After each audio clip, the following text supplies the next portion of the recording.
জগন্নাথ বিশ্ববিদ্যালয়ের ছাত্র সংসদ নির্বাচনে শিবির সমর্থিত প্যানেলের ভূমিধ্বস বিজয় হয়েছে। আলহামদুলিল্লাহ। ছাত্রদল সমর্থিত প্যানেলের ভিপি ক্যান্ডিডেট ফাইট দিছে, তাও শেষ রক্ষা হয় নাই। যদিও ছাত্রদল প্যানেলের ভিপি ক্যান্ডিডেট কিন্তু গণ অধিকার পরিষদের, ছাত্রদল করা ছাত্র না। শিবির সমর্থিত প্যানেলের জন্য শুধু না, এটা জগন্নাথ বিশ্ববিদ্যালয়ের জন্য একটা ইতিহাস যে এটা জগন্নাথ বিশ্ববিদ্যালয়ের প্রথম ছাত্র সংসদ নির্বাচন। সকল জরিপ, বড় দল, বাঙ্গ মিডিয়া, বাঙ্গ সুশীল এবং গোয়েন্দা সংস্থার পরিকল্পনা ব্যর্থ করে দিল সাধারণ ছাত্রছাত্রীরা এইভাবেই। পুরনো আচার ব্যবহার দেখে এই সাধারণ ছাত্রছাত্রীরা তারা ছাত্রলীগের চাইতে কিংবা ছাত্র দলের চাইতে কিংবা অপরাপর সংগঠনগুলির চাইতে তাদেরকে ভালো মনে করেছে, ভোট দিয়েছে। আগামী 1 মাসের মধ্যেই যদি এই সমস্ত ক্যাম্পাসে আবার ভোট হয়, আমি আপনাকে লিখে দিচ্ছি ছাত্র শিবির পাশ করবে না।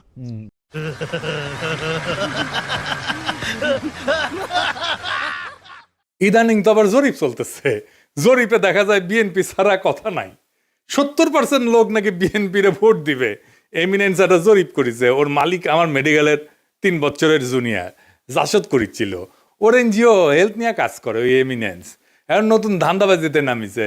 শামীম শুনো, 70% লোক বিএনপিরে ভোট দিবি, দিবি পাশা পাইতে দিলে হোগাত ছাপ্পা দিয়ে দিবি, ব্যালটে দিবি পাবলিকে। এই জগন্নাথের ইলেকশন নিয়েও জরিপ করেছিল, কইছিল ছাত্রদল জিতবি। সেটা আবার বাসস, তার মানে বাংলাদেশ সংবাদ সংস্থা ছাপিয়েছিল, মানে সরকারি সংবাদ সংস্থা। এটি মাহবুব মুর্শেদকে চাকরি দিছে আসিফ নজরুল। পুরা আওয়ামী লীগ আমলে আওয়ামী লীগের সাথে সিস্টেম করে চলিছে। মাঝে মাঝে কুরকুরে নিয়ে উঠলে আমার নিয়ে স্ট্যাটাস মারতো। এটা আছে না, সুশীল গেরে একটা কুরকুরে নিয়ে আছে, পিনাকিরে নিয়ে স্ট্যাটাস মারে, আসলে আওয়ামী লীগ। কিন্তু মাঝে মাঝে আবার ভাব দেখায় আমি আওয়ামী লীগ না। ওরে নিয়ে এমডি বানাইছে বাসসের। মানে বাসসের এমডি হবে সাংবাদিকতার সিনিয়র সাংবাদিক, তা না ওক নিয়ে বসেছে। এইভাবে আসিফ নজরুল বহুত বালসালরা চাকরি দিছে। এখন সব কয়টা বিএনপির সার্ভিস দিতেছে, এইভাবে সার্ভিস দিতেছে। এরা জানে বিএনপি ক্ষমতা না আসতে পারলে হোগাত লাতি দিয়ে খেতাবে, তাই হোগা দিয়া পাহাড় ঠেলিচ্ছে। যেটি লাতি খাবি সেটা দিয়ে পাহাড় ঠেলিচ্ছে। এইগুলা এভাবে পুরা প্রফেসর ইউনূসের প্রশাসন বিএনপির জন্য খাটিচ্ছে, অভিনব উপায়ে খাটিচ্ছেন।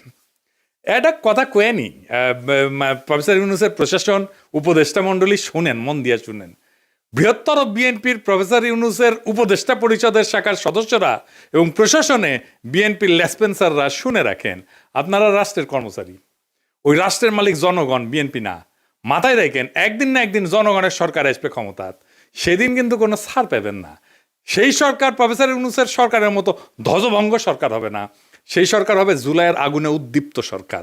হোগার চামড়া কিন্তু তুলে নেওয়া হবে, মাইন্ডি পলাহে পারবেন না। রাষ্ট্রের কর্মচারী হিসেবে নিরপেক্ষ থাকবেন, সামান্যতম পক্ষপাতিত্ব করবেন তো সেইটার কাফফারা দিতে হবে, মাপ নাই। সেই কাফফারা ভয়ঙ্কর হবে, সরি কওয়ার কলের টাইম পাবেন না। এবার আসেন আমরা দেখি কেন ছাত্রদল এভাবে হারিচ্ছে, আর নাম হয়েছে হারু পাট্টি। হ্যাঁ বুঝে চাও। এই আলাপগুলো আমরা অনেক আগের থেকেই করিচ্ছি। প্রথম কারণ হইতেছে তাদের দীর্ঘদিন ছাত্রদলে কোনো রিক্রুটমেন্ট নাই, নতুন ছাত্র ঢোকেনি। না ঢুকলে দল থেকে আওয়ামী বিরোধী ছাত্র রাজনীতি তো বন্ধ থাকে নাই, তাই না? ওরা কয় যে শিবির আছে কারণ ওরা গুপ্ত রাজনীতি করছে। তা আওয়ামী বিরোধী ছাত্র রাজনীতি কি বন্ধ ছিল? ছাত্রলীগের লুঙ্গির তলে ছিল নাকি শিবির? নূরের দল তাইলে কেমনে তৈরি হইল? নাহিদ আসিফরা কিভাবে তৈরি হইল? ওরা তো গুপ্ত রাজনীতি করে নাই। শিবির প্রকাশ্য রাজনীতি করে নাই, কারণ সে বিপ্লবী রাজনীতি করছে। বিপ্লব মানে এক্সিস্টিং সিস্টেমের রাপসার, এটার ভেঙে ফেলতে হয়। যেই শক্তি প্রকাশ্য সে ইতিমধ্যে রাষ্ট্রীয় নজরদারির ভিতরে থাকে, তাই সে রাপসার করতে পারে না এক্সিস্টিং সিস্টেমকে, বিপ্লবী হইতে পারে না। বিপ্লব মানে অসম লড়াই। এইখানে ট্রান্সপারেন্সি থাকাটা আত্মঘাতী, গোপনীয়তা এখানে নৈতিকতা না, এইখানে স্ট্রাকচারাল নেসেসিটি। বিপ্লবী হইতে হইলে তাকে গোপনে রাজনীতি করতে হবে। এই কাজটা করেছে শিবির, সেই জন্য বিপ্লবী ক্যারেক্টার নিয়ে দাঁড়াইছে। সেই জন্যই তারা এই ভূখণ্ডের ইতিহাসে সবচেয়ে শক্তিশালী ছাত্র সংগঠন হিসেবে উত্থিত হয়েছে। গুপ্ত ছিল, ছাত্রলীগের লুঙ্গির তলে ছিল, এইসব বইলা লাভ হয়েছে কেন? হয় নাই, হবেও না। এইবার দ্বিতীয় ইস্যু, বিএনপির ভুল রাজনীতি। ভুল বলাটা ঠিক না, মানে যেই রাজনীতি করতেছে মুক্তিযুদ্ধের চেতনা মারাইতেছে সেটা আত্মঘাতী হইতেছে। ক্রমাগত তারা মুক্তিযুদ্ধের চেতনা ডুবন্ত নৌকায় চইরা নিজের রাজনৈতিক ভবিষ্যৎকে ধ্বংস করিচ্ছে। মানুষজন এই কথা আওয়ামী লীগ আর বামেদের কাছে শুনিছে, তো এখনো শুনে, তাই না? এতদিন 15 বছর ধরে শুনিছে, মাইক লাগে শুনিছে। তারা এই কথার প্রতিধ্বনি যখন বিএনপির কাছে শুনে, সে তখন মনে করে আরে এটা তো আওয়ামী লীগ, এটাই তো ইন্ডিয়ার বন্ধু। আর সত্যি সত্যি যখন ইন্ডিয়ানদের উচ্ছ্বাস দেখে তারেক রহমানকে নিয়ে, আর তারা প্রকাশ্যেই বলে তারেক রহমান আর বিএনপি তাদের পছন্দের দল, তখন মানুষ দুয়ে দুয়ে স্যার মিলায়। সুবীর ভৌমিকের কথাটা আবার শুনেন, এডিটর সাহেব শোনান। ভারত বাংলাদেশে কোন সরকার চাইবে? খুব সোজা উত্তর আমি তোমায় দিয়ে দিচ্ছি। Awami League is not in election, next best option is BNP, obviously not Jamaat. তারা অলরেডি 50 লাখ লোক নিয়ে জেয়ার টেয়াদের হুমকি দিচ্ছে, ফলে জামাত অবভিয়াসলি ইন্ডিয়া চাইবে না। অত অনেক কথা, ডিপ্লোম্যাটিক কথা বলে তো লাভ। কানেকশনটা হচ্ছে 71। আমরা একসাথে, আমার সৈন্য এবং মুক্তিযোদ্ধারা রক্ত ঝরিয়েছে, সেই সুবাদে Awami League. This is the historical fact. তো এই জায়গাতে হঠাৎ করে আজকে অন্য কিছু ডাইনামিক্স চলে আসবে, এটা তো আশা করাটাও ভুল। কিন্তু যে গভর্নমেন্ট আসবে তার সাথে ইন্ডিয়াকে তো ডিল করতে হবে। শুনেছেন? এই সুবীর ভৌমিকের কথাটা কাইটে নিয়ে মোবাইলে সেভ করে রাখবেন, আর ভোটার ক্যাম্পেইনে গেলে এটা ভোটারদের শুনেবেন, কাম সারা হয়ে যাবে। ভোটার পাশায় ছাপ দিয়া ভোট দিবে বিএনপিতে। আর তার উপরে যদি দেখে সেই আওয়ামী লীগের অলিগার্ক লবণ কামালদের সাথে তারেক রহমানের হাত মিলায়, তখন পাবলিকে বুঝে যায় এটা সেই আগের বন্দোবস্ত। আমরা হাসিনাকে তাড়াইছি, কিন্তু তার তৈরি বন্দোবস্ত এখনো আছে, আর এই বন্দোবস্তের মালিকানা নিছে বিএনপি। আওয়ামী লীগের এই বন্দোবস্ত, এই শক্তি বিএনপিকে আশ্রয় করে আবার শক্তি নিয়ে ফিরে আসতেছে, যেন আপা চট করে ঢুকে যাইতে পারে। ইউনিভার্সিটিগুলোতে বিএনপির এই অবস্থা হইতো না যদি আমার চাইনিজ বুদ্ধি নিত। সেটা তো বিএনপি শুনবে না, সে শুনবে ভুট্টো সাহেবের কথা। যাই হোক, আমার ক্ষুদ্র ভাতারা কবে আন্নার কাছে দাদা সব স্ট্র্যাটেজি থাকে না, তা থাকে না।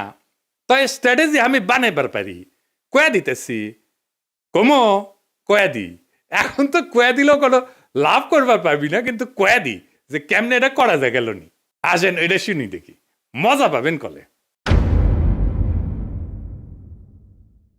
ছাত্র দলে যে রিক্রুটমেন্ট নাই, এটা তারেক রহমান সহ সব বিএনপি নেতারা জানে, স্থায়ী কমিটির সবাই জানে, স্বীকার করে, কিন্তু এইটারে কেমনে ম্যানেজ করবে সেটা জানে না। এই প্রসঙ্গে একটা প্রফেশনাল গল্প বলি আর কি, খুব বেসিক কনসেপ্টের গল্প আর কি। প্রোডাক্ট লাইফ সাইকেলের মার্কেটিংয়ের একটা খুব বেসিক কনসেপ্ট। কিসে দেয়? যে কোনো প্রতিষ্ঠানের, মানুষের, দলের, পণ্যের একটা লাইফ সাইকেল থাকে বা জীবন চক্র থাকে। মানে জন্ম, বেড়ে ওঠা, তারুণ্য, যৌবন, বার্ধক্য, মৃত্যু, মানুষের যে জীবন চক্র ঠিক তেমন একটা দলের বা পণ্যের ঠিক এরকম লাইফ সাইকেল বা জীবন চক্র থাকে।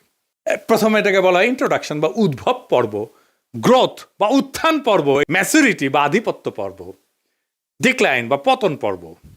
শিবির আছে উত্থান পর্বে, ছাত্রদল আছে পতন পর্বে। বুঝছাও? এইটা সব দেখে দেন কে কোনটি আছে। এই লাইফ সাইকেলকে চাইলে এক্সটেন্ড করা যায়। ম্যাচুরিটিতে আসলে আলাদা স্ট্র্যাটেজি নিতে হয়, যেন আবার নতুন কইরা সে উত্থান পর্বে চলে যেতে পারে। এই পতন পর্ব শুরু হইলেও আবার তাকে উত্থান পর্বে নিয়ে যাওয়া যায় কলে কিছু কিছু বিশেষ ক্ষেত্রে, কিন্তু একটা জায়গা আনা যায় না। সেটা হইতেছে হিস্টোরিক্যাল লেজিটিমেসি কোলাপস যদি হয় পলিটিক্যাল পার্টির ক্ষেত্রে। এটা শুনতে খটোমটো লাগলেও সোজা কলে, খুবই সোজা। মানে আমি যা বইলা আমার বৈধতা আনিছি তার উল্টা কাজ করলে লেজিটিমেসি কোলাপস হয়। এইটা ছাত্রদল আর বিএনপি দুইটারই হয়েছে। বিএনপি মুক্তিযুদ্ধরে তার পলিটিক্যাল অ্যাঙ্কার বানাইছে, উঠি খুঁটি গাড়িছে, কিন্তু বিএনপি ছিল আওয়ামী লীগের মুক্তিযুদ্ধের বয়ানের অ্যান্টিথিসিস। মুক্তিযুদ্ধ হয়েছে বাঙালি জাতীয়তাবাদের স্লোগান নিয়ে, তাই না? সংবিধানে তো ঢুকেছে। তো বিএনপি আসছে বাংলাদেশি জাতীয়তাবাদ নিয়ে। মুক্তিযুদ্ধের চেতনা ছিল ধর্ম নিরপেক্ষতা, বিএনপি আনিছে পরম করুণাময় আল্লাহ তাআলার উপর পূর্ণ আস্থা এবং বিশ্বাস।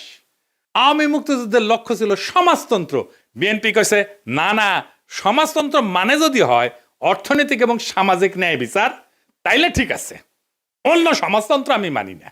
বিএনপি ওইটা নিয়ে লেজিটিমেসি পাইছিল, ওই লেজিটিমেসি কোল্যাপস করেছে 2024-এর 5ই আগস্টের পরে, যখন মুক্তিযুদ্ধ। এই জন্যই বিএনপি জিততে পারবে না সামনের ইলেকশনে। কিন্তু ছাত্রদল এটা ডিক্লাইন ফেজে গেছে আরো আগেই, মানে বিএনপির লেজিটিমেসি কোলাপস করার আগেই গেছে। সেই জন্য আমি কইতেছি যে কিভাবে বিএনপি যদি লেজিটিমেসির কোলাপস না হইতো তাইলে ছাত্র দলকে বাঁচাইতে পারতো, এখন সে চাইলেও পারবে না বাঁচাইতে। কেমনে পারতো? প্রথমে ছাত্র দলকে বিলুপ্ত করে দিতে হইতো, থেকে লাভ নাই, কারণ দল তো নাই, সমর্থন নাই, রিক্রুটমেন্ট নাই, থেকে লাভ কি? ভোটে জিতে না, হারু পাট্টি। তাইলে এটারে বিলুপ্ত কইরা সবাই রে বৈষম্য বিরোধী ছাত্র সংগঠনে একীভূত করতে হইতো। এটা হইলে বৈষম্য বিরোধী ছাত্র সংগঠনের সবচেয়ে বড় স্টেক হোল্ডার হইতো ছাত্র দল থেকে আসা লোকগুলা। বৈষম্য বিরোধী ছাত্র সংগঠনই হইতো বিএনপির গণছাত্র সংগঠন।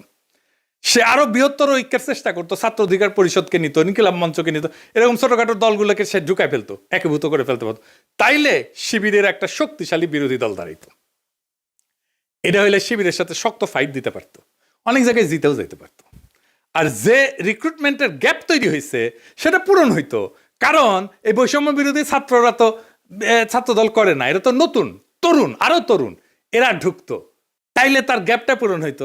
এখন ইলেকশন হইতেছে আর মারা খাইতেছে বিএনপি, নামই হয়ে গেছে হারু পাট্টি।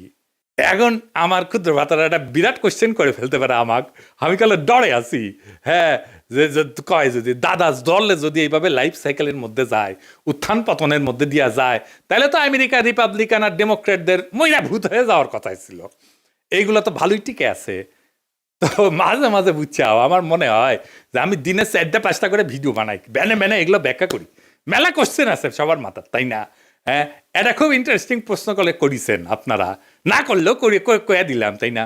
আসেন এবার বুঝে দেখি।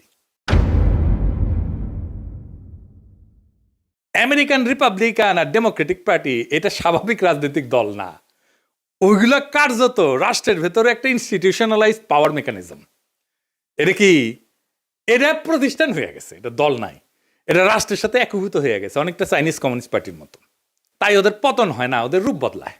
এই যে লাইফ সাইকেল থিওরি, যে জীবনচক্র থিওরি যেটা কইলাম, এটা কাজ করে হয়েছে, এটা ক্লাসিক রাজনৈতিক দলের মতো, ক্লাসিক রাজনৈতিক দল যেগুলো আদর্শিক দল বা ক্যারিসমেটিক লিডার আছে, যেমন মুজিবের দলের মতো, জামাতের মতো, শিবিরের মতো, কমিউনিস্ট পার্টির মতো, রেভলিউশনারি বা পোস্ট কলোনিয়াল দল কংগ্রেসের মতো, এবং দুর্বল রাষ্ট্র কাঠামোর দেশে Bangladesh, Pakistan, Africa, Latin America, এই সমস্ত জায়গায় এই সমস্ত থিওরি খাটে দলগুলোর ক্ষেত্রে। কংগ্রেসের মরে যাওয়া দেখে বুঝতে পারতেছেন, বিজেপির উত্থান থেকে বুঝতে পারতেছেন।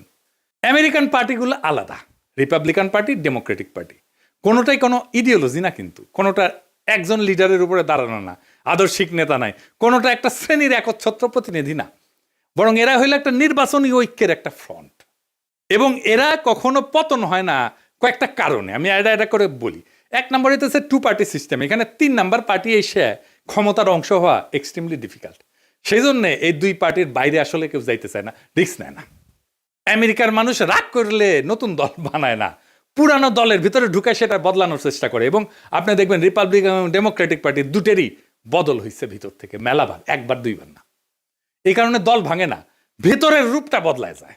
এখানে পার্টি মানে কিন্তু দর্শন আদর্শ না, রিপাবলিকান মানে একটা জিনিস না, কিন্তু একটা পার্টি না। এর মধ্যে রিগানের কনজারভেটিভ পার্টি আছে, বুশের নিউকন আছে, ট্রাম্পের পপুলিস্ট পার্টি আছে, ন্যাশনালিস্ট পার্টি আছে। ডেমোক্রেটিক মানেও এক জিনিস না, ক্লিন্টনের নিও লিবারেল আছে, ওবামার টেকনোক্রেটিক পলিটিক্স আছে, বার্নি স্যান্ডার্সের ডেমোক্রেটিক সোশ্যালিস্ট আছে। তাই ভেতরের আইডিওলজিকে নেতৃত্ব দিচ্ছে, সেই আইডিওলজিটা বদলায়, কিন্তু পার্টি থাকে। আর একটা জিনিস হচ্ছে স্টেট পার্টি, একটা ফিউশন হয়েছে আমেরিকা, পার্টি আর স্টেট একসাথে মিলে গেছে। যেমন ধরুন কংগ্রেস ককাস বলে একটা জিনিস আছে, যেখানে 2 পার্টি একসাথে কাজ করে। স্টেট গভর্নর নেটওয়ার্ক যেটা, সেখানে 2 পার্টি একই সাথে সমান শক্তিশালী, থিঙ্ক ট্যাঙ্ক, তারপরে যে ডোনারদের ক্লাস, মিডিয়ার যে ইকোসিস্টেম, এই সব কিছু মিলে এটা একটা সংগঠন না, এটা একটা পাওয়ার ইনফ্রাস্ট্রাকচার হয়েছে। আমেরিকান এলিটদের যে কনফ্লিক্ট, এইটা ম্যানেজ করা হয় এই 2 পার্টির এই সিস্টেমের মধ্যে দিয়া। এই 2 দল আসলে এলিটদের মধ্যে পাওয়ার শেয়ারিং মেকানিজম, জনগণের যেটা ক্ষোভ এটাকে ইনস্টিটিউশনাল চ্যানেলের মধ্যে ঢুকে দেয়।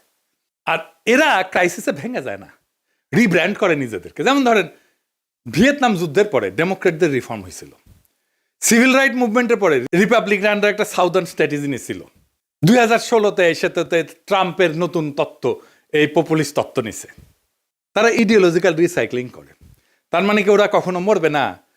মরবে, কিন্তু পার্টির নাম মরবে না, ভেতরের আত্মা মরে যাবে। আজকের রিপাবলিকান পার্টি লিঙ্কনের রিপাবলিকান পার্টি না, আইসেনহাওয়ারের রিপাবলিকান পার্টি না, আজকের Democratic party John F Kennedy Democratic party না, বা ফ্র্যাঙ্কলিন রুজভেল্টের ডেমোক্রেটিক পার্টি না, কিন্তু লেভেলটা টিকে থাকে দলের, কারণ লেভেলটাই পাওয়ারের টিকিট। বাংলাদেশের দল মানে রাজনীতি, আমেরিকায় দল মানে রাষ্ট্র পরিচালনার সফটওয়্যার। সফটওয়্যার তো আপডেট হয়, ডিলিট হয় না, ইনকাই আর কি, সেই জন্য এগুলা ডিক্লাইন হয় না। তো জগন্নাথ বিশ্ববিদ্যালয়ের নতুন ছাত্র সংসদকে অভিনন্দন। এই বিজয় কোনো দলের কিন্তু একক বিজয় না, এটা সাধারণ ছাত্রছাত্রীদের বুদ্ধিবৃত্তিক বিদ্রোহের ফল। আপনাদের সামনে কাজ অনেক। আপনাদের ক্যাম্পাসে এখনো পর্যাপ্ত ক্লাসরুম নাই, পর্যাপ্ত টয়লেট নাই, বিশেষ করে নারীদের টয়লেট নাই, স্যানিটেশন সংকট আছে, আবাসন নাই, ক্যান্টিন নাই। এই সমস্যাগুলো আজও সমাধান হয়নি, কারণ এগুলো কখনোই রাষ্ট্রের কাছে অপরিহার্য সংকট হয়ে ওঠেনি। এখন দায়িত্ব আপনাদের এই সংকটগুলোকে দাবি থেকে প্রয়োজন, প্রয়োজন থেকে অনিবার্যতায় রূপান্তর করার।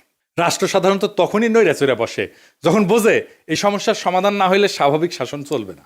আমি বিশ্বাস করি ঐতিহাসিক ছাত্র সংসদ যদি সংগঠিত, ধারাবাহিক এবং নৈতিক চাপ তৈরি করতে পারে, তাইলে এই ক্যাম্পাসের বাস্তবতা বদলাইতে বাধ্য হবে।